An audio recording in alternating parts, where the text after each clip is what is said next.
Everyone, अस्सलाम वालेकुम। मैं हूं मदिया और मेरे चैनल का नाम है स्टे विद मदिया। तो आज मैं हाजिर हूं एक और नई वीडियो के साथ और आज की जो वीडियो है वो भी बहुत ज़्यादा हेल्पफुल और इन्फॉर्मेटिव होने वाली है आप लोगों के लिए। तो आज हम बात करेंगे डार्क स्पॉट्स। इस सबका इशू है, बहुत कॉमन इशू है, जिसको देखो उसे डार्क स्पॉट्स होते हैं। इवन के छोटे जो बच्चे होते हैं उनको भी डार्क स्पॉट्स हो रहे होते हैं। अब आप सोचेंगे कि डार्क स्पॉट छोटे बच्चों को, क्योंकि हमारे जहन में जो कॉन्सेप्ट है वो डार्क स्पॉट सिर्फ और सिर्फ पिंपल्स का ही आता है कि पिंपल्स हो गए तो डार्क स्पॉट्स हैं। तो डार्क स्पॉट्स पहले जान लेते हैं कि डार्क स्पॉट्स होते क्यों हैं, कहाँ से आ जाते हैं। ठीक है, डार्क स्पॉट जो है बहुत सारी वजूहत होती है डार्क स्पॉट्स आने की। अगर आपको चोट लग जाए तो उस जगह पे डार्क स्पॉट्स बन जाता है, ब्लैक कलर का, काले रंग का पैच आ जाता है। उसके अलावा अगर आपको कट आ जाए, उसके अलावा अगर पिंपल्स हो जाए, ठीक है, उसके अलावा स्किन इन्फ्लेमेटरी डिजीजेज हो जाए जैसे टॉपिकल डर्माटाइटिस, एक्जिमा या सोराइसिस के बाद भी स्किन पर काले धब्बे या काले पैचेस आ जाते हैं, देखने में आते हैं।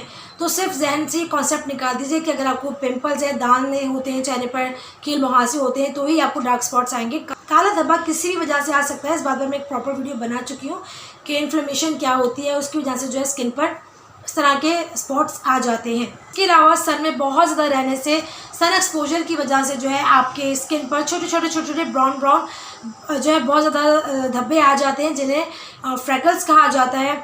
उसके अलावा कॉस्मेटिक या जो फ्रेग्रेंस होती है, कॉस्मेटिक फ्रेग्रेंस या दवाइयों की वजह से भी आपके स्किन पर जो है इस तरह के काले धब्बे, काले पैचेस हो सकते हैं।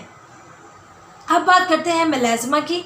मेलास्मा जो है ये मेल फीमेल मतलब मर्द और औरत दोनों में ही हो जाता है। ये जो होते हैं ब्राउनिश कलर के या ग्रेश कलर के पैचेस होते हैं जो कि आपके फॉरहेड पर, नोज़ पर, चीक्स पर और अपर लिप्स पर जो है ये ज़्यादातर देखने में आते हैं। अब बात कर लेते हैं इनकी ट्रीटमेंट्स की। तो देखिए, दो तरीके की ट्रीटमेंट्स होती हैं। एक तो होती है क्रीम ट्रीटमेंट्स जो कि हम घर पर रहकर कर सकते हैं, होम ट्रीटमेंट जिसे हम कह सकते हैं, और दूसरी होती है क्लिनिक ट्रीटमेंट जो कि हम कॉस्मेटोलॉजी या डर्माटोलॉजी सेंटर से करवा सकते हैं। ये हम क्लिनिक में जाके करा सकते हैं। वो क्लिनिक में जाने की ज़रूरत कब आती है? उस तरह से आती है कि अगर हम क्रीम्स लगा रहे हैं और क्रीम से हमें फ़ायदा नहीं हो रहा या क्रीम का प्रोसेस स्लो होता है। ऑब्वियसली क्रीम का प्रोसेस स्लो होता है। जिस तरह से मैं कहती हूँ कि आप, बहुत सारे लोग आके कह रहे थे आप ही हम लगा रहे हैं और टाइम लग रहा है, तो मैं यही कहती हूँ कि जो डार्क स्पॉट्स होते हैं वो ज़रा देर में जाते हैं। ठीक है, तो क्रीम का प्रोसेस स्लो लग रहा है और जिन लोगों को प्रोसेस मतलब रिज़ल्ट जल्दी चाहिए, कुछ इवेंट है या कुछ कहीं जाना है उन्हें, या उनको वैसे ही अपनी स्किन को क्लियर रखना है, क्लियर चाहिए उन्हें स्किन, तो फिर वो क्लिनिक के जो होते हैं वो आपके ट्रीटमेंट्स होते हैं, तो आप कॉस्मेटोलॉजी या डर्माटोलॉजी ट्रीटमेंट से करवा सकते हैं। उसकी तो उनका जो रिज़ल्ट होता है वो काफ़ी जल्दी आपको मिलता है। जो भी आपकी पिगमेंटेशन होती है, डार्क स्पॉट्स होते हैं जो भी, तो वो रिज़ल्ट आपको ज़रा बहुत जल्दी से मिल जाता है ट्रीटमेंट के ज़रिए। ट्रीटमेंट की भी हम बात करेंगे कि कौन से ट्रीटमेंट होते हैं जो आप ले सकते हैं। उसके अलावा हम क्रीम की बात करें, क्योंकि ज़्यादातर लोग जो होते हैं वो कोशिश करते हैं कि हम घर में ही रहकर होम ट्रीटमेंट कर लें और चाहे देर लगे लेकिन हम घर में ही रहकर कर लें, क्योंकि सबसे बात है जो क्लिनिक ट्रीटमेंट्स होते हैं उनके चार्जेस बहुत ज़्यादा होते हैं, जो कि एक मिडिल क्लास तो बिल्कुल भी अफोर्ड नहीं कर सकता है।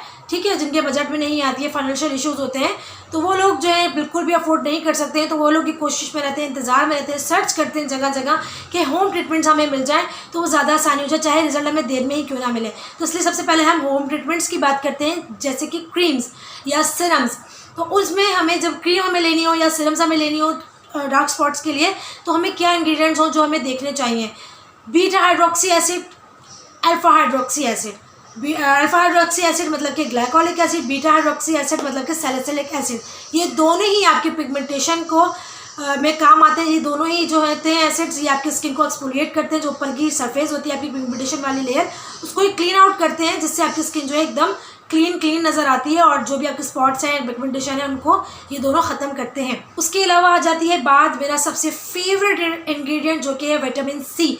विटामिन सी की मैं बहुत वीडियोस बना चुकी हूँ, पूरी वीडियोस बना चुकी हूँ। मैं हमेशा से कहती हूँ विटामिन सी की तो इतनी तारीफ़ है, इतनी बेनिफिट्स हैं कि पूरे दिन निकल जाए और उसकी बेनिफिट्स ख़त्म ना हो।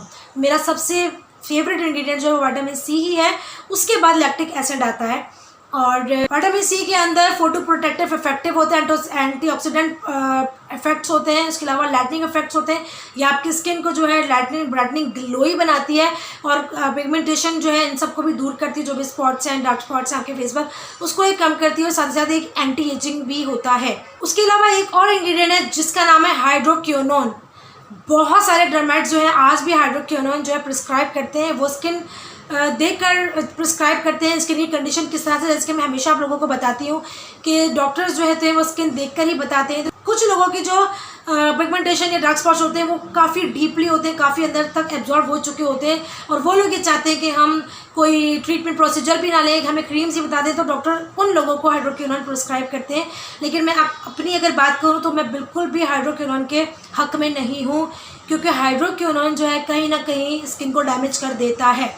ठीक, तो मुझे तो हाइड्रोक्विनोन बिल्कुल पसंद नहीं है, मैं तो मना कर देती हूँ। हाइड्रोक्विनोन प्लीज़ मत यूज़ करो। उसके अलावा आप ये यूज़ कर सकते हो, उनके रिजल्ट भी बहुत अच्छे हैं। विटामिन सी, आपके alpha hydroxy acid, beta hydroxy acid, जिनकी शॉर्ट फॉर्म है AHA BHA, ये बहुत अच्छा रिजल्ट दिखाते हैं। थोड़ा टाइम अगर लेते हैं, लेकिन रिजल्ट आपको इस तरह का दिखाते हैं कि आपकी स्किन का जो सरफेस है वो एकदम फर्म हो जाता है, एकदम यूथफुल स्किन आपकी हो जाती है, ग्लोई।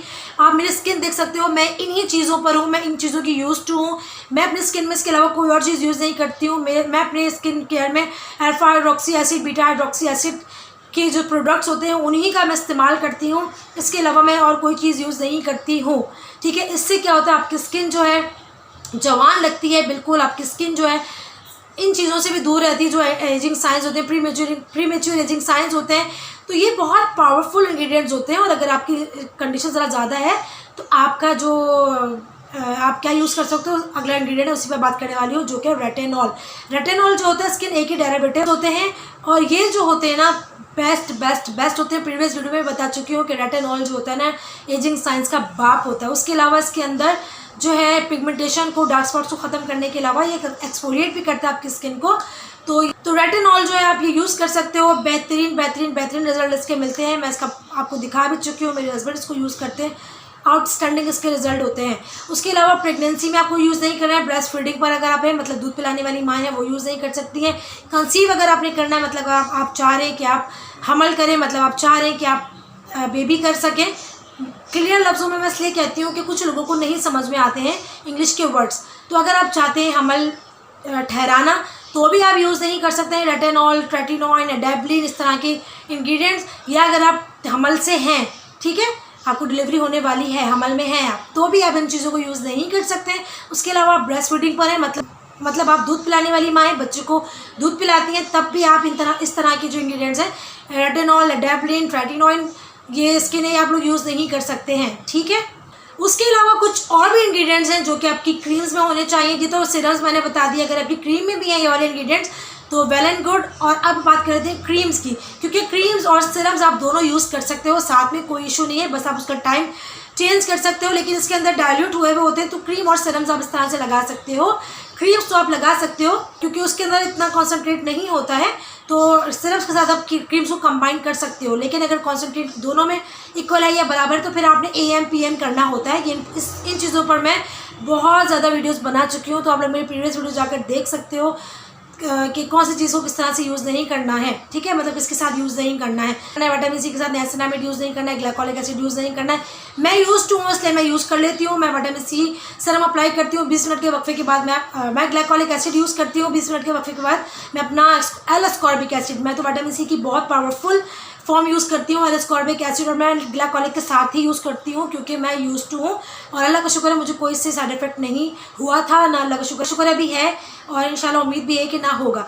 तो इसलिए मैं जो हूँ विटामिन सी सीरम अपना यूज़ करती हूँ, 20 मिनट के वक्फे से मैं अपना L-ascorbic एसिड यूज़ करती हूँ। लेकिन आप लोग स्टार्टिंग में लेकिन अगर आप लोग बिगनर हो तो इस तरह से मत करो, AM PM का आप टाइम बना लो। ठीक है, तो अब हम क्रीम के इंग्रेडिएंट्स की बात कर रहे थे। क्रीम में अगर आप लेना हो लाइटिंग इंग्रेडिएंट्स या डार्क स्पॉट्स के लिए अगर आपको टारगेट करना है, तो आप इसके अंदर देखो kojic acid, liquorice extract, lactic acid, उसके अलावा नियासिनामाइड, एज़ोलिक एसिड, इस तरह के इंग्रेडिएंट्स हैं। ये भी लाइटिंग प्रॉपर्टीज़ रखते हैं और आपके डार्क स्पॉट्स हैं, पिगमेंटेशन है, उनको भी फेड करने में बहुत ज़्यादा हेल्पफुल होते हैं। अब सबसे ज़रूरी क्रीम वो कौन सी है, जल्दी से बताओ, स्टॉप करो, नीचे जाके लिखो सबसे ज़रूरी क्रीम कौन सी है। मेरे जो सब्सक्राइबर हैं वो तो फटाफट से जाके लिख देंगे, मुझे पता है। जी हाँ, सनस्क्रीन। अब तो मुझे खुद से भी हंसी आने लगी है, सनस्क्रीन का इतना मैंने गाना बजा दिया है, सनस्क्रीन। तो जी हाँ, सबसे ज़रूरी क्रीम जो कि है सनस्क्रीन। मस्ट बेसिक है, ये नहीं यूज़ करते हो तो फिर कुछ भी मत यूज़ करो, सारा vanity plus skin care product उठाओ और डस्टबिन में डाल दो। जी हाँ, सारा स्किन केयर प्रोडक्ट उठाओ और डस्टबिन में डाल दो, क्योंकि सनस्क्रीन नहीं तो कुछ नहीं।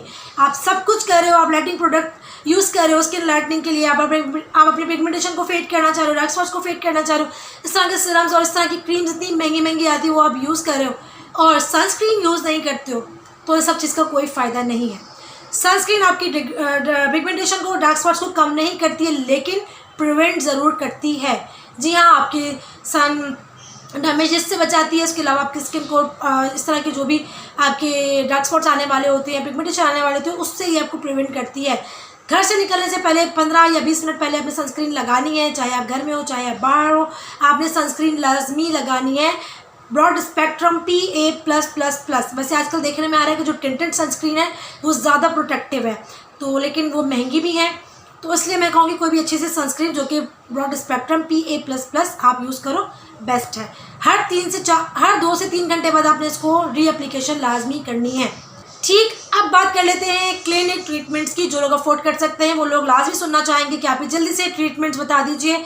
तो क्लिनिक ट्रीटमेंट्स जो है वो आप लोग कॉस्मेटोलॉजी या डर्माटोलॉजिस्ट से करवा सकते हैं, जो कि है पहला माइक्रोडर्माब्रेशन, उसके बाद है क्यू स्विच लेज़र, उसके बाद है केमिकल पील्स, उसके बाद है फ्रैक्चुनल रेजर। तो ये जो है जो ट्रीटमेंट्स हैं ये आपकी पिगमेंटेशन को और डार्क स्पॉट्स को बहुत ही जल्दी से ख़त्म कर देते हैं आपकी स्किन पे। मतलब इन ट्रीटमेंट्स के रिजल्ट बहुत जल्दी आपको देखने में आते हैं। उसके अलावा ये पिगमेंटेशन और डार्क स्पॉट्स को ख़त्म ही नहीं करते, साथ ही साथ ये आपकी स्किन को ग्लोई और बहुत ही ज़्यादा ब्यूटीफुल एक सरफेस इसका क्रिएट कर देते हैं।